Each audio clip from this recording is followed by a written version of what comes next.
ಅವರು ಶುರು ಮಾಡಿದರೆ ಅವರು ಎಂಡ್ ಮಾಡುವವರೆಗೆ ನಾವು ಇದನ್ನು ಎಂಡ್ ಮಾಡೋಣ. ಅಲ್ಲ, ಜನಿವಾರ ಕಟ್ ಮಾಡಿ ಆಯಿತು ಇವರದೇ ಸರ್ಕಾರದಲ್ಲಿ ಜನಿವಾರ ಕಟ್ ಮಾಡಿ ಆಯಿತು. ಇದು ನೇರವಾಗಿ ಭಯೋತ್ಪಾದನೆಗೆ, ಜಿಹಾದಿ ಚಟುವಟಿಕೆಗಳಿಗೆ ಶಕ್ತಿ ಕೊಡುವಂತ ಕೆಲಸವನ್ನು ಮಾಡ್ತಿದೆ. ಅದೇ ರೀತಿಯಲ್ಲಿ ನಾಳೆ ಎಲ್ಲ ಮಕ್ಕಳು ಸಹ ಕೇಸರಿ ಶಾಲನ್ನು ಹಾಕೊಂಡು ನಾವು ಶಾಲೆ ಕಾಲೇಜಿಗೆ ಬರ್ತೇವೆ ಅಂತ ಹೇಳಿದ್ರೆ ಇವರಿಗೆ ನಿಲ್ಲಿಸಲಿಕ್ಕಾಗ್ತದ? ನಾಳೆ ಕೇಸರಿ ಶಾಲಿನ ವಿಚಾರಗಳು ಬಂದರೆ ಸಮಾಜದಲ್ಲಿ ಮತ್ತು ಶಿಕ್ಷಣದಲ್ಲಿ ವಿವಾದಗಳು ಮಾಡಲಿಕ್ಕೆ ಸರ್ಕಾರವೇ ಕಾರಣಭೂತ ಆಗ್ತಿರೋದು ದುರಾದೃಷ್ಟ. ಒಟ್ಟಾರೆ ಇದು ಘಟನೆಯಿಂದ ಏನಾಗಿದೆ ಅಂತ ಹೇಳಿದರೆ, ಒಂದಷ್ಟು ಶಾಂತವಾಗಿರುವಂಥ ಶಿಕ್ಷಣ ಇಲಾಖೆ, ನೆಮ್ಮದಿಯಲ್ಲಿರುವಂಥ ಒಂದು ಸಮಾಜ ಒಂದು ರೀತಿಯ ಗೊಂದಲ ವಾತಾವರಣ ಮಾಡುವಂಥ ಒಂದು ವಾತಾವರಣ ಇವತ್ತು ನಿರ್ಮಾಣ ಆಗಿದೆ. ನಾಡಿದ್ದು ಇವತ್ತು ಹಿಜಾಬಿನ ವಿಚಾರಗಳು ಬಂದಾಗ, ನಾಳೆ ಕೇಸರಿ ಶಾಲಿನ ವಿಚಾರಗಳು ಬಂದರೆ ಸಮಾಜದಲ್ಲಿ ಮತ್ತು ಶಿಕ್ಷಣದಲ್ಲಿ ವಿವಾದಗಳು ಮಾಡಲಿಕ್ಕೆ ಸರ್ಕಾರವೇ ಕಾರಣಭೂತ ಆಗ್ತಿರೋದು ದುರಾದೃಷ್ಟ. ಒಟ್ಟಾರೆ ಸರ್ಕಾರದ ನಿಲುವು ಖಂಡನೀಯ ಅನ್ನುವಂಥ ಮಾತನ್ನು ಹೇಳಬೇಕಾಗಿದೆ. ಸುದ್ದಿ ಇರುವುದು ದಾವಣಗೆರೆ ಫಲಿತಾಂಶದಿಂದಾಗಿ ಅಲ್ಪಸಂಖ್ಯಾತ ಸಮುದಾಯಕ್ಕೆ ಒಂದಷ್ಟು ಸಾಂತ್ವನವನ್ನು ಕೊಡಬೇಕು ಅನ್ನೋದು ಅವ್ರ ವಿಚಾರ ಇರ್ಬೋದು, ಅವ್ರ ಚರ್ಚೆ ಇರ್ಬೋದು, ಸರ್ಕಾರದ ನಿಲುವು ಇರ್ಬೋದು. ಆದರೆ ನ್ಯಾಯಾಲಯದ ಆದೇಶವನ್ನು ಮೀರಿ ಒಂದು ಸುತ್ತೋಲೆಯನ್ನು ಹೊಡಿಸ್ತೇವೆ ಅಂತ ಹೇಳೋದು, ಯಾರನ್ನೇ ಸಾಂತ್ವನ ಮಾಡೋಕ್ಕಾದರೂ ಕೂಡ ಕಾನೂನನ್ನೇ ಮೀರಿ ಸುತ್ತೋಲೆ ಹೊಡಿಸುವಂಥ ಅಧಿಕಾರ ನನಗೆ ಗೊತ್ತಿರುವಂತೆ ಸರ್ಕಾರಕ್ಕಾಗಲಿ ಇಲಾಖೆಗಾಗಲಿ ಇಲ್ಲ. ಇದೊಂದು ರೀತಿಯ ಬೇಜವಾಬ್ದಾರಿ ನಡವಳಿಕೆ ಅಂತ ಅನಿಸ್ಬಿಡುತ್ತೆ. ಸಿದ್ದರಾಮಯ್ಯನವರು ಕಾನೂನು ಪಂಡಿತರಾಗಿದ್ದಕ್ಕೆ ಯಾಕೆ ಸಹಮತ ವ್ಯಕ್ತಪಡಿಸ್ತಾ ಇದ್ದಾರೆ ಅನ್ನೋದು ನಮ್ಗೆ ಅರ್ಥ ಆಗಿಲ್ಲ. ಅಲ್ಲ, ಜನಿವಾರ ಕಟ್ ಮಾಡಿ ಆಯಿತು ಇವರದೇ ಸರ್ಕಾರದಲ್ಲಿ ಜನಿವಾರ ಕಟ್ ಮಾಡಿ ಆಯಿತು. ಈಗ ಆ ಹಿಜಾಬಿನ ಪ್ರಕರಣದಲ್ಲಿ ಒಂದಷ್ಟು ಓಲೈಕೆ ರಾಜಕಾರಣಕ್ಕೆ ಜನಿವಾರವನ್ನು ಒಂದು ಉಲ್ಲೇಖ ಅಂತೇಳಿ ಮಾಡಿದ್ದಾರೆ ಬಿಟ್ಟರೆ ಇದರಲ್ಲಿ ಯಾವುದೇ ಗೊಂದಲಗಳು ನಡೀತಾ ಇಲ್ಲ. ಬದಲಾಗಿ ಅನಾಹುತ ಮಾಡುವಂಥ ವ್ಯವಸ್ಥೆಗಳಿಗೆ ಸರ್ಕಾರ ಕೈ ಇಕ್ಕಿದೆ. ಉದಯನಿಧಿ ಅಂತವರು, ಅವರ ತಂದೆ ಅಂತವರು, ಅವರ ಅಜ್ಜ ಅಂತವರು, ಮತ್ತು ಯಾರು ದೊಡ್ಡವರೆಲ್ಲ ಈ ಸನಾತನ ಧರ್ಮವನ್ನು ನಿರ್ನಾಮ ಮಾಡ್ತೇನೆ ಅಂತ ಹೇಳಿ ಅವರು ನಿರ್ನಾಮ ಆಗಿದ್ದು ಬಿಟ್ಟರೆ ಸನಾತನ ಧರ್ಮ ನಿರ್ನಾಮ ಆಗಿಲ್ಲ. ಹಾಗಾಗಿ ಉದಯನಿಧಿಯ ಒಂದು ಮಾತಿಂದಾಗಿ ಸನಾತನ ಧರ್ಮ ನಿರ್ನಾಮ ಆಗುವುದೂ ಇಲ್ಲ, ಅಥವಾ ಸನಾತನ ಧರ್ಮ ನಿರ್ನಾಮ ಆದವರು ಯಾರೂ ಕೂಡ ಉಳಿಲೂ ಇಲ್ಲ. ಆ ಕಾರಣಕ್ಕೋಸ್ಕರ ಅವ್ರ ಮಾತಿಗೆ ಹೆಚ್ಚು ಮೌಲ್ಯಗಳನ್ನು ಕೊಡಬೇಕು ಅಂತ ಅನಿಸಿಲ್ಲ. ಅವರಷ್ಟಕ್ಕೆ ಅವ್ರು ಹೇಳ್ತಾ ಇರಲಿಲ್ಲ.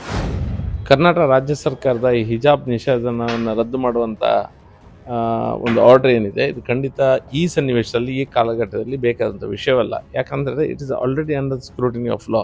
ಸುಪ್ರೀಂ ಕೋರ್ಟು ಈ ಇಶ್ಯೂವನ್ನು ಹ್ಯಾಂಡಲ್ ಮಾಡ್ತಾ ಇದೆ.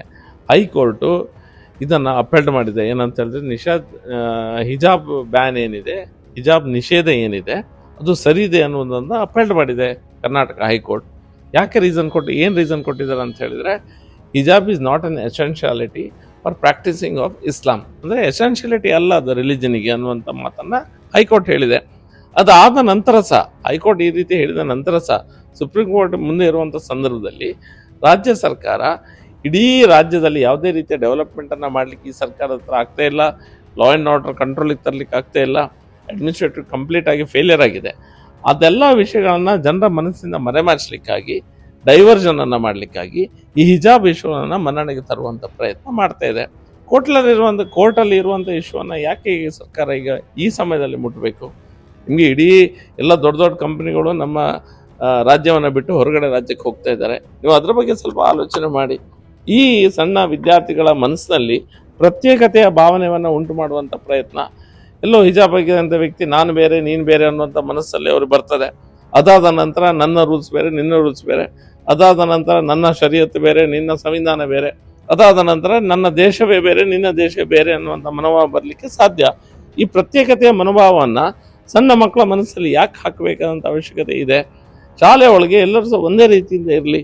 ನಡುವಲ್ಲಿ ಇವರು ಜನಿವಾರ ಮತ್ತು ರುದ್ರಾಕ್ಷಿಯನ್ನು ಕಂಪೇರ್ ಮಾಡುವಂಥ, ಹಿಜಾಬದಿಗೆ ಕಂಪೇರ್ ಮಾಡುವಂಥ ಪ್ರಯತ್ನ ಮಾಡ್ತಾ ಇದ್ದಾರೆ.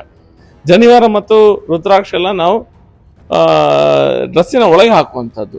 ಸಿಕ್ಕರು ಹಾಕುವಂಥ ಪೇಟ ಏನಿದೆ, ಟರ್ಬನ್ ಏನಿದೆ, ಅದು ಅವರ ಧರ್ಮಕ್ಕೆ ಎಸೆನ್ಷಿಯಾಲಿಟಿ ಆಫ್ ದ ರಿಲಿಜನ್. ಅವ್ರ ಅದಕ್ಕೆ ಅವಕಾಶ ಇದೆ. ಹಿಜಾಬ್ ಇಸ್ ನಾಟ್ ಅನ್ ಎಸೆನ್ಷಿಯಾಲಿಟಿ. ಅದೇ ರೀತಿಯಲ್ಲಿ ನಾಳೆ ಎಲ್ಲ ಮಕ್ಕಳು ಸಹ ಕೇಸರಿ ಶಾಲನ್ನು ಹಾಕ್ಕೊಂಡು ನಾವು ಶಾಲೆ ಕಾಲೇಜಿಗೆ ಬರ್ತೇವೆ ಅಂತ ಹೇಳಿದ್ರೆ ಇವ್ರಿಗೆ ನಿಲ್ಲಿಸ್ಲಿಕ್ಕಾಗ್ತದ? ಯಾವ ಮುಖದಲ್ಲಿ ಇವರು ನಿಲ್ಲಿಸ್ತಾರೆ? ಇದು ನಾನ್ ಎಸೆನ್ಷಿಯಾಲಿಟಿ, ಕೇಸರಿ ಶಾಲ್ಸ ನಾಟ್ ಅನ್ ಎಸೆನ್ಷಿಯಾಲಿಟಿ, ಎರಡು ಒಂದೇ ರೀತಿ. ಯಾವ ಮುಖದಲ್ಲಿ ಇವರು ಅದನ್ನು ನಿಲ್ಲಿಸ್ಲಿಕ್ಕೆ ಹೋಗ್ತಾರೆ? ಯಾಕೆ ಇಶ್ಯೂವನ್ನು ತಂದು ಸರ್ಕಾರ ಜನರ ನಡುವೆಯಲ್ಲಿ ಈ ರೀತಿ ಒಂದು ಭಾವನೆಗಳನ್ನು, ದ್ವೇಷದ ಭಾವನೆಯನ್ನು, ಧರ್ಮದಂಗಾಲ್ ಮಾಡುವಂಥ ಪ್ರಯತ್ನ ಸರ್ಕಾರ ಮಾಡ್ತಾ ಇದೆ? ಅವಶ್ಯಕತೆ ಇರಲಿಲ್ಲ ಈ ಸಮಯದಲ್ಲಿ. ಅವತ್ತು 2021ರಲ್ಲಿ ನಡೆದಂತಹ ವಿವಾದದಲ್ಲಿ ಮತೀಯವಾದಿಗಳು, ಮೂಲಭೂತವಾದಿಗಳು ಇದಕ್ಕೆ ಸಹಕಾರವನ್ನು ನೀಡಿದ್ದು, ಇದಕ್ಕೆ ಮತ್ತೆ ವಿವಾದವನ್ನು ಮತ್ತೆ ಪುಷ್ಟಿ ಕೊಡುವಂಥ ರೀತಿಯಲ್ಲಿ ಇದಕ್ಕೆ ಸಹಕಾರವನ್ನು ಕೊಡ್ತಾ ಬಂದು ಇವತ್ತು ಕೂಡ ಮತ್ತೆ ಈ ರಾಜ್ಯ ಸರ್ಕಾರ ಇದಕ್ಕೆ ವಿವಾದಗಳಿಗೆ ಮತ್ತೆ ಎಲ್ಲ ಒಂದು ಕಡೆ ಜಿಹಾದಿ ಚಟುವಟಿಕೆಗಳಿಗೆ ಪುಷ್ಟಿ ಕೊಡುವಂಥ ಕೆಲಸವನ್ನು ಇವತ್ತು ಈ ಸರ್ಕಾರ ಮಾಡ್ತಾ ಇದೆ. ಈ ರಾಜ್ಯವನ್ನು ಇಸ್ಲಾಮೀಕರಣ ಮಾಡುವಂಥ ಕೆಲಸವನ್ನು ಮಾಡ್ತಾ ಇದೆ. ಹಾಗಾಗಿ ಅಲ್ಪಸಂಖ್ಯಾತರ ತುಷ್ಟೀಕರಣ ಒಂದು ಕಡೆ, ಇವತ್ತು ಶಿಕ್ಷಣ ನೀತಿಯಲ್ಲಿ ನೀವು ತುಷ್ಟೀಕರಣವನ್ನು ಮಾಡಬೇಡಿ. ಯಾಕೆಂತ ಕೇಳಿದರೆ ಸರ್ಕಾರವನ್ನು ನಾವು ಆಗ್ರಹವನ್ನು ಮಾಡ್ತೇವೆ ಇವತ್ತು. ಯಾಕೆಂತ ಕೇಳಿದರೆ ಎಲ್ಲರೂ ಕೂಡ ಒಂದು ಸಮಾನರೇ, ಇಲ್ಲಿ ಯಾವುದೇ ತಾರತಮ್ಯ ಇರಬಾರ್ದು, ಶಿಕ್ಷಣದಲ್ಲಿ ತಾರತಮ್ಯ ಇರಬಾರ್ದು ಎನ್ನುವಂತಹ ನಿಟ್ಟಿನಲ್ಲಿ ಏನು ಕಾನೂನುಗಳಿದ್ದು ಅದನ್ನೇ ಮುಂದುವರಿಸ್ಕೊಂಡು ಹೋಗಬೇಕು. ಅದನ್ನು ಬಿಟ್ಟು ನೀವು ಎಲ್ಲೋ ಒಂದು ಕಡೆ ಮತ್ತೆ ಹಿಜಾಬ್ ಹಾಕ್ಬೋದು, ಮತ್ತು ಯಾವುದೇ ರೀತಿಯಾದಂತಹ ಅಲ್ಪಸಂಖ್ಯಾತ ತುಷ್ಟೀಕರಣವನ್ನು ಮಾಡಿದೆ ಅಂತ ಹೇಳಿದರೆ ಇದು ನೇರವಾಗಿ ಎಲ್ಲೋ ಒಂದು ಕಡೆ ಭಯೋತ್ಪಾದನೆಗೆ, ಜಿಹಾದಿ ಚಟುವಟಿಕೆಗಳಿಗೆ ಒಂದು ಶಕ್ತಿ ಕೊಡುವಂಥ ಕೆಲಸವನ್ನು ಮಾಡ್ತದೆ. ಹಾಗಾಗಿ ಇವತ್ತು ಸರ್ಕಾರ ಈ ರೀತಿಯಾದ ಮಾಡಿರುವಂಥ ಅತ್ಯಂತ ವಿಶ್ವ ಹಿಂದೂ ಪರಿಷತ್ ವಿರೋಧವನ್ನು ಮಾಡ್ತದೆ ಮತ್ತು ಅತ್ಯಂತ ಕಡು ಶಬ್ದಗಳಿಂದ ಖಂಡಿಸ್ತದೆ ಮತ್ತು ತಕ್ಷಣ ಇದನ್ನು ಹಿಂಪಡಿಬೇಕು ಎನ್ನುವಂಥದ್ದು ಆಗ್ರಹವನ್ನು ಕೂಡ ಈ ಮೂಲಕ ನಾವು ಮಾಡಲಿಕ್ಕೆ ಇಚ್ಛೆ ಪಡ್ತೇವೆ. ವಿಶ್ವ ಹಿಂದೂ ಪರಿಷತ್ತು ಇವತ್ತು ಸಂಜೆ ಸಭೆಯನ್ನು ಸೇರಿ ಇದರ ಬಗ್ಗೆ ಯಾವ ರೀತಿಯ ಹೋರಾಟಗಳನ್ನು ಮಾಡಬೇಕೆನ್ನುವುದನ್ನು ಕೂಡ ನಿಶ್ಚಯವನ್ನು ಮಾಡ್ತದೆ.